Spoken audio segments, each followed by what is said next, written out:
So this is our third class. This is on the module 1, lecture 2, computer organization. In the last class, we learned about the von Neumann architecture, the basic of the von Neumann architecture, and stored program concept. What is stored program concept? In the stored program concept, what happens? The instruction and the data on which the instruction will be executed stored in the same memory, that means the RAM. This was the basic of the von Neumann architecture. Okay. Besides this, we learned about different types of parts which is related with the von Neumann architecture. That means the memory, and it comes the CPU, ALU, and the different types of bus. Mainly 3 types of bus. They are the address bus, data bus, and control bus. Clear? So this was the our introduction in the computer organization. Now this is our today we'll learn about the registers. Clear? In the register,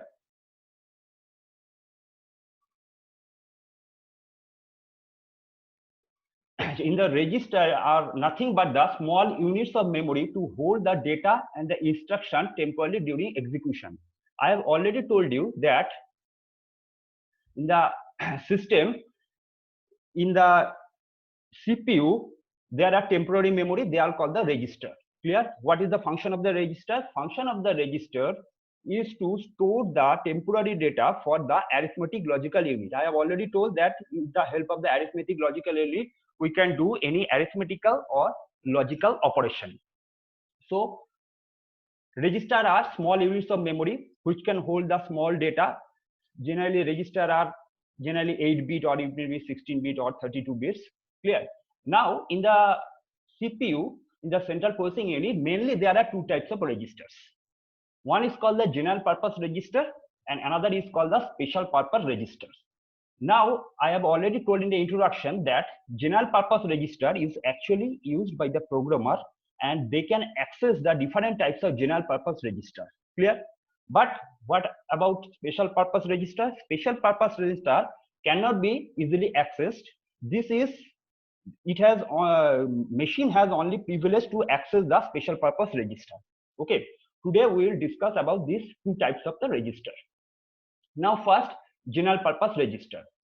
Now in the general purpose register, as I have already told, it is available for use by the programmer, possibly for keeping the frequently used data. That means the generally used data we can use for the for general purpose register. And instruction operands, I will tell you later what is operands. Instruction operands generally come from the register. Clear? Now here, suppose this is an example. Look at the example carefully. Suppose this is add AB. When I will talk about the instruction, I will talk about the assembly level instruction. Here, add AB. That means 2 data which is stored into the register A. Add is the actual instruction. AB are the operand of the instruction. Clear? Here, add A, B. That means the data which is stored into the register A will be added up the data which is stored into the register B, and the final data will be stored into the register A. Here A and B both are the general purpose register. Similarly, another example, add P @ 1000. What is the meaning of @? @ meaning is that here the data which is stored into the register P will added up to a data which is stored at the memory address 1000. @ means data is stored at the memory address 1000. For this reason, it is here written as the M. So data which is stored at the address 1000 will be added up with the data in the register P, and the final answer will be stored into the register P. This is the meaning of add P, @1000. Here also P is the general purpose register. M is the memory. So this A, B, P, these all are the general purpose register, and it can be used by the programmer. Obviously, add AB, add P @1000. These are all the part of a program. These are the general purpose register. Then comes the special purpose register. I have already told you the special purpose register cannot be used by the programmer. It is only used by the machine or CPU for the storing the special type of data. So for the special purpose register, first comes the program counter. Okay, what is the function of program counter? Program counter specifies the location in the memory of instruction to be executed. I have already told that when execution of the memory or execution of a program, the data is to be stored into the memory at a particular location or address. This address is stored by the program counter. Program counter is a special purpose register. Clear? That means the program counter stores the address of the instruction to be executed. Okay. Then comes the instruction register. What is the function of instruction register? Instruction register holds the actual instruction to be executed. Remember, program counter stores the address of the instruction to be executed. Instruction register holds the actual instruction to be executed. This is also a special purpose register. Then comes the memory address register. This is another special purpose register. What is the function of MAR? It holds the address of the data item to be retrieved from the memory. Previously, in the example we have shown here, at the rate M1000. That means that is the address of the memory, clear, at where the actual data is stored. So this address, this 1000 address, this is stored into the memory address register or MAR. This is also special purpose register, clear. Then comes memory buffer register. It is written here, it holds the data item to be retrieved from the memory. That means whatever data item, remember, memory address register stores the address of the data item, and the actual data item is actually stored into the memory buffer register. Then another types of special purpose register is the stack pointer. What is the function of stack pointer? It holds the top of the element of the stack. I think in the data structure you learned about the stack. Stack is nothing. This is a linear data structure where data can be entered from one side and the data which last entered will come out first. Okay, so this is all 5 other special purpose register. They are used for the execution of a program, but they are not used for the general purpose. That means the addition of the different types of data, or subtraction, or multiplication, or any logical operation. They are all used for the dedicated purpose written here. These are called the special purpose registers. See here I have given a small instruction set. One thing you must remember, that different vendor, I have already told that assembly level code is machine dependent. If you change the processor, that means suppose you are using one processor made by the Motorola, another processor made by the Intel, their set of the instruction, assembly level instruction obviously will be changed. Why? Because their architecture is different. Why architecture is different? Because one processor, it may have 16 general purpose register. Another processor, it may have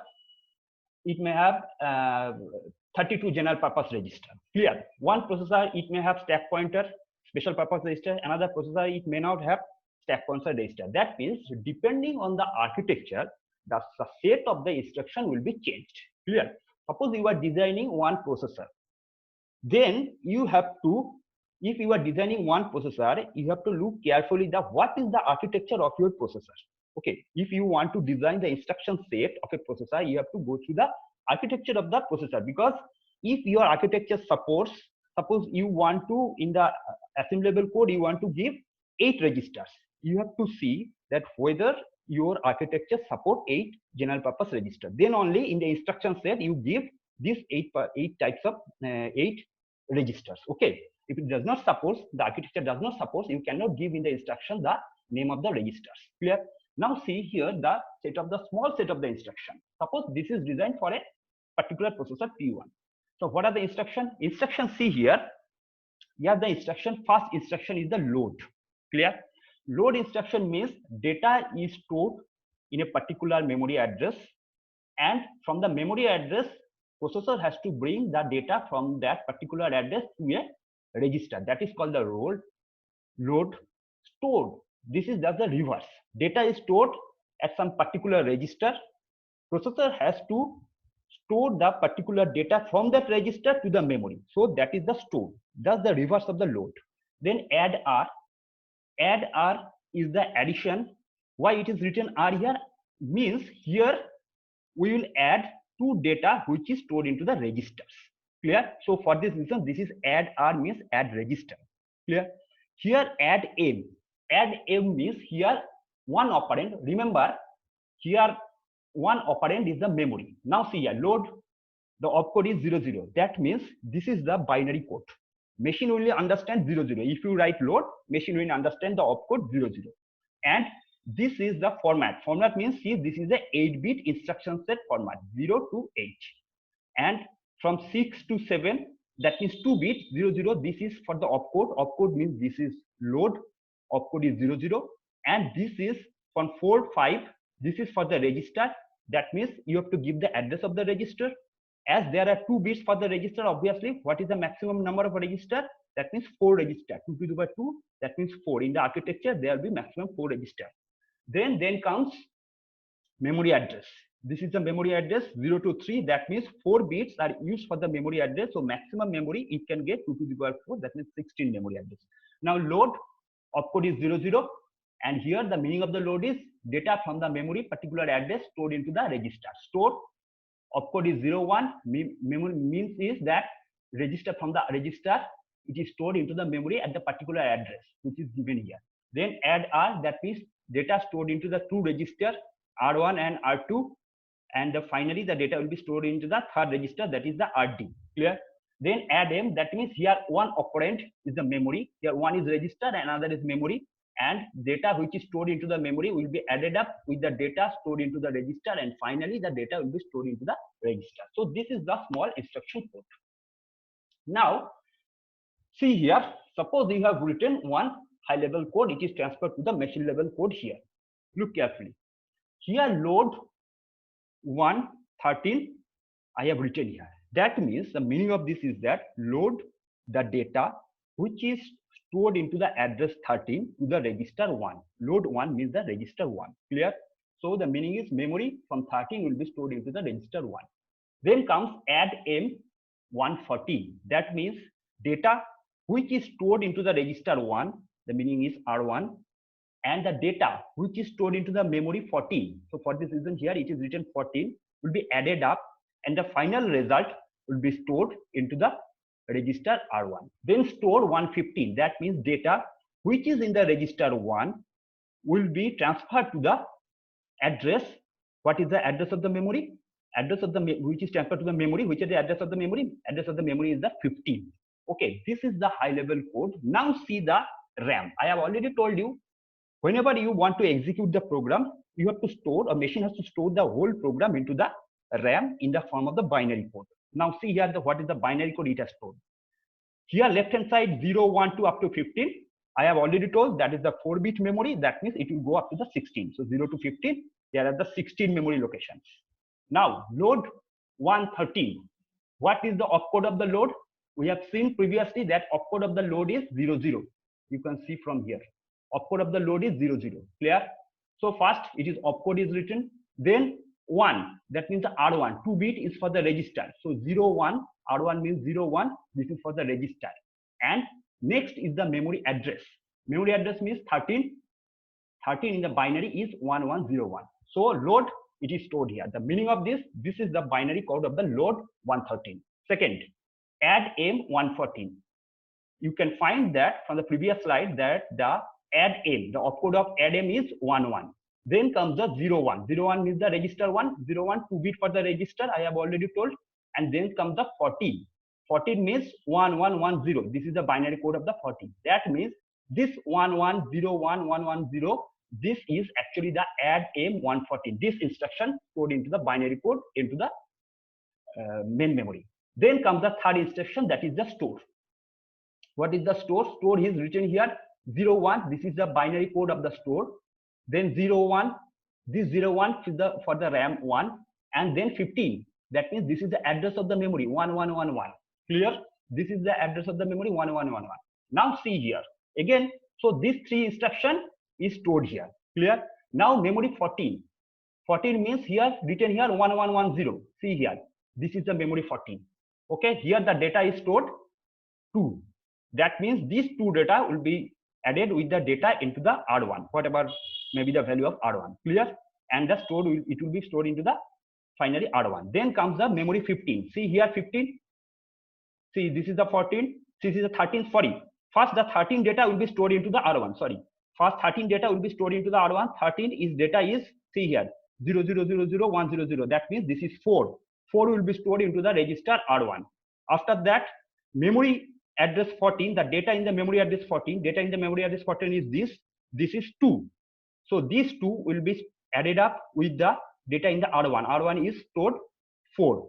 That means 4 plus 2, it will be 6. It will be stored into the register R1. And finally, it will be stored into the 15. That means this 50, this is the 15 address. So this 4 and 2, 6 will be stored into the address 15. Now see here, this is the total process. When you actually write the program, this is the total process. One thing you see here, here the instruction, this is the set of the instruction 0, 1, 2. We have stored the set of the instruction. Here 13, 14, 15, we have stored the data on which instruction is executing. So this is basically the stored program concept, where the instruction and the data on which the instruction will work stored into the same RAM, that is the same memory. This is stored program concept. Clear? Now, for instruction set architecture, mainly there are 3 types of architecture can be found, okay, in the literature. One is the stack-based architecture, another is accumulator-based architecture, and another is general purpose register-based architecture. And this general purpose register-based architecture can be divided into register to register architecture, register to memory, and memory to memory architecture. Clear? Now, one thing, what is this architecture? I have already told you that different types of architecture, given example like Intel, Motorola, different types of vendor follow the different types of architecture. Example, Intel actually follows the accumulator based architecture. Motorola may follow the general purpose based architecture. But one thing you must remember, that in today's architecture is a hybrid architecture. That means in one architecture, it may be stack also, there may be stack also, accumulator also, and general purpose register also. Okay, but broadly you can divide in this three types of architecture. Now we will discuss about the 3 types of architecture. What happens in the stack-based architecture? See here, as you already know, that stack is a linear data structure. In the data structure, we will learn that stack is a linear data structure, and in the stack, there are 2 operations. One is called the push, another is the pop. What is the push operation? In the push operation, data will enter into the particular data structure or array, and in the pop operation, data will come out from the array. Clear? Now here, in a computer organization, you can find different types of computer architecture which is based only on the stack. These are called the stack-based machine. That means here only the register is only the operation is based on the stack. Okay. Now see here how it happens. See example, we want to add 2 data into the register A and B. That means C is equal to A plus B. So first operation is push A. That means data in the register A is pushed into the stack. Then push B, data in the register B is pushed into the stack. Then add, only add.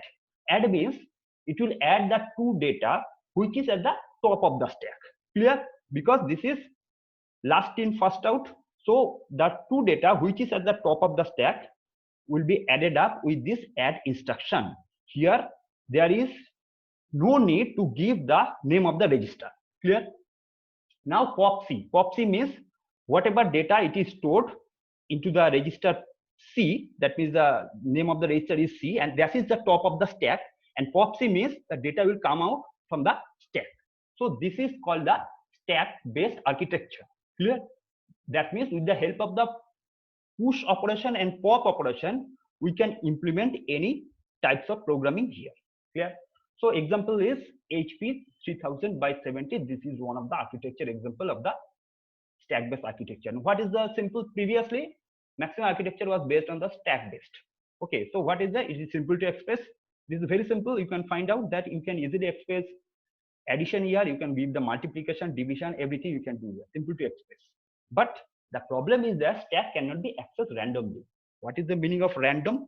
When I told about the random memory, that means here, though in the memory portion I will discuss this elaborately, but you know that in the random access means you can access any memory location irrespective of the starting point. Clear? That means suppose there are 4 memory location 1 2 3 4. You want to access the fourth memory location. At the same time, you can access number 1, number 2, number 3, number 4 at the same time. Clear? And if it is not sequential memory, if it is a random memory, but if it is a sequential memory, you cannot access the memory location 4 without accessing the memory location 1. That means if you want to access the memory location 4, you have to access first 1, then 2, then 3, then 4. Clear? So this is called the sequential access. See here, stack is a sequential access because you can only access the top element. Okay, you cannot randomly access all the elements. Okay, so this is called the, so this cannot be accessed randomly, so speed is slow. Then comes the accumulator based machine. Now what is the accumulator? This is a Intel always use the accumulator. Accumulator is one type of special register. Yeah, okay, what happens in accumulator? In the accumulator, whatever instruction processor want to add or any arithmetical logical operation, it will store one data into the accumulator and the another data into another general purpose register. Yeah, suppose here C is equal to A plus B. Okay, now how it can be implemented? First, load accumulator. ACC means the accumulator. This is a special register, not special purpose register, but this is a special register. Okay, load accumulator, that means the data which is stored into the memory will load to the accumulator ACC. Look at this is a register, remember. Then add B. Here you have written only add B. The meaning of this is that the data which is stored into the accumulator will be added up with the data in the register B, and the final result will be stored into the accumulator. Clear? Then store C. That means the data which is stored into the accumulator will be transferred to the register C. See here you have only given B or C. You don't have to write the name accumulator. Okay. When you write this type of instruction in accumulator based machine will understand that another register you are using the accumulator. Besides A, besides B and C, another register in the add instruction you are using accumulator. In the store instruction you are using the accumulator also. Clear? You don't have to write every time add B. Okay. You only write add B, multiplication B, store B, this type of instruction. So examples, IBM 7090, MOS 6502, you only have to remember the name. These are the accumulator based machine. What is the advantage? Small instruction. Why small instruction? You don't have to give the name of the accumulator every time. If it is not accumulator based machine, you have to give a name of the register. Here you have to give the name of the register. Okay. Whenever you are writing the instruction, processor will understand that another register is the accumulator. So simple to design, but contains many load and store because you are only depend on the accumulator. So when accumulator is busy, that means here space is very low. So traffic is high because you are using only special accumulator. Every time you are using loading the data, or when you are adding the data or subtracting the data or any logical operation you are doing, you have to depend on the accumulator. So obviously traffic is very high because every time accumulator, there is a high chance that accumulator will be occupied by some data. Due to this dependency of the whole instruction on the accumulator. Okay, this is the disadvantage of using the accumulator based machine.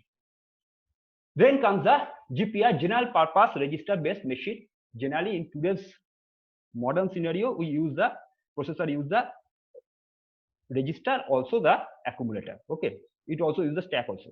Now see here, these are the three types of GPR based machine. One is called register, another is called register memory, and another is called memory. What is the meaning of register? In the register type of instruction, in the set of the architecture, for any arithmetical and logical operation, you only use the register. Clear? You don't use any types of memory. See here the example. Load R1A. A is the memory address. You store the data to the R1. Fine. Load R2B. B is the memory address. You store the data to the register R2. Add R3, R1, R2. That means the data which is stored into the R2 will be added up with the data which is stored into the R1, and final data will be stored into the R3. So here, see here in the arithmetic operation, there is no memories involved. Memory is involved only the load operation. So as there is no memories involved, we can see it as a register GPR based machine. Clear? Then comes the register memory. The same thing. We are adding the data. See here load A R1. That means from the memory location A, we are storing the data into the register R1. Then R1 add. See the difference. Here directly we are adding the data which is stored in the register R1 with the data which is stored into the memory B. Clear? Here add operation takes both the register and memory.